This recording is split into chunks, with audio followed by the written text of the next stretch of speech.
is the fashion show, which will showcase the many Hmong costumes from different regions of Laos. So. Giờ là điều xin để tỏ thế bỏ bên cho fashion show rồi thì bên cho trồng trò con giờ nhỏ thì chúng ta tua bây giờ pi là một này.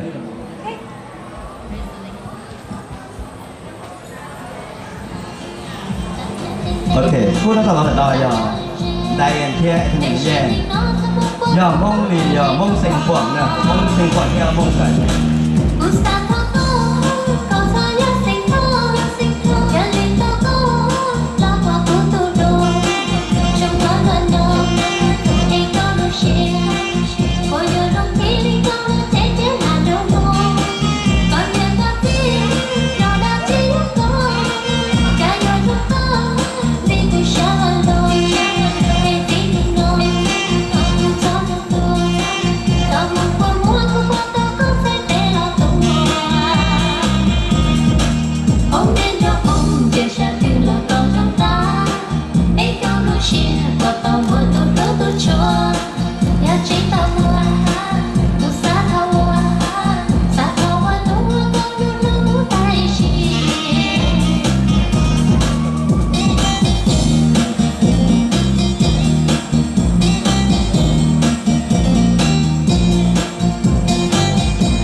Chúng ta nói là ông kia đây là giờ mong đã thành quả để chịu lâu này.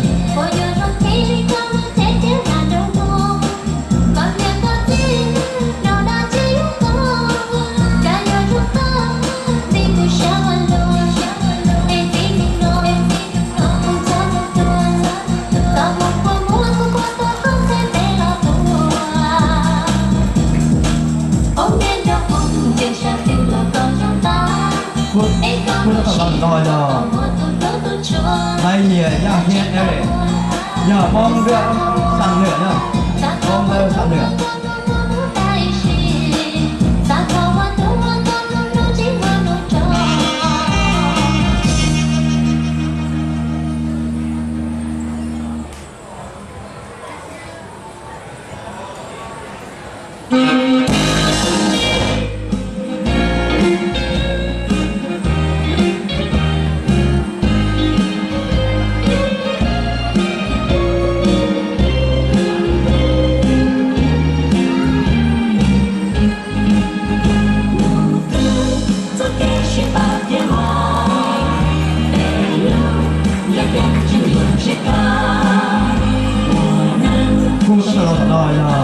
Anthony here, Anthony.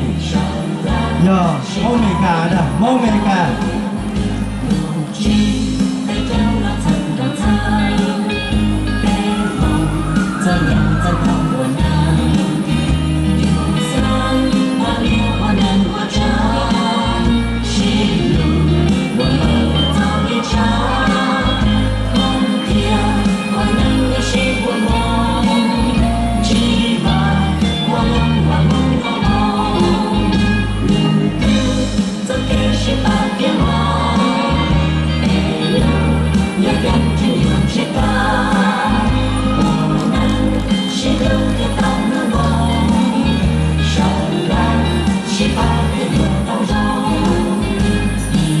Có thể là em mà chia em được giờ mong ra luận pháp bằng mong ra được pháp bằng.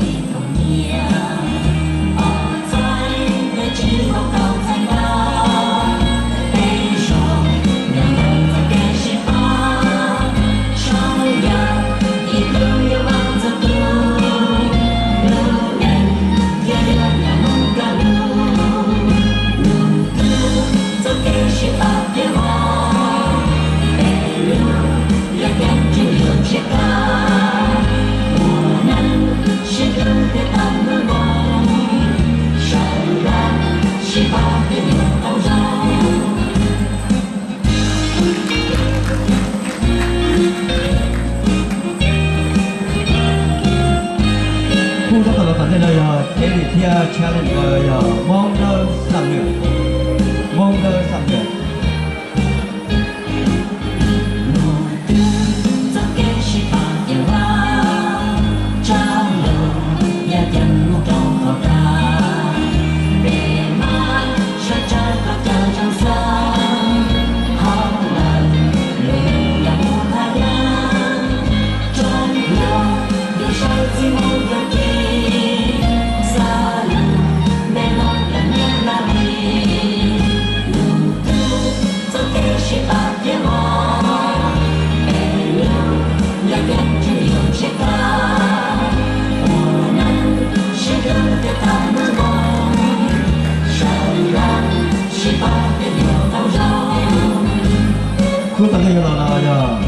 mà hồi thì vì sự giờ mong sinh hoạt mong sinh hoạt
Jasmine, Thea Sean,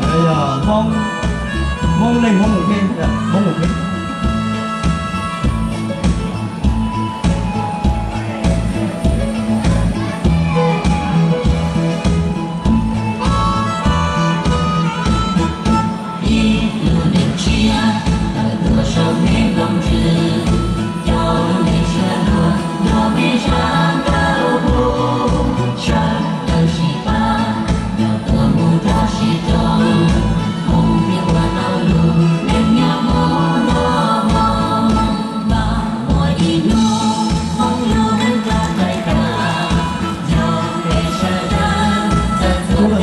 Giờ tôi xài cái thứ tu em của kia Alex giờ mong thai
These men and women have worked really hard to put this together for you today.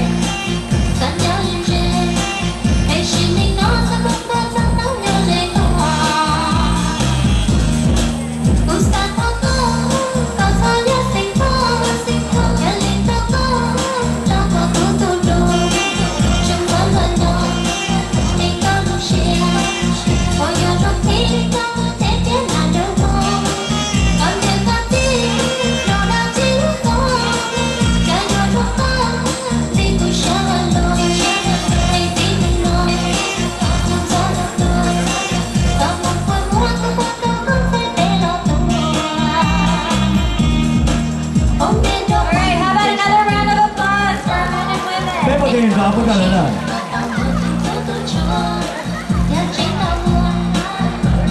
lên thì thay đôi là thay tàu ra đây chỉ thay kia là những mù đây chỉ bỏ là đây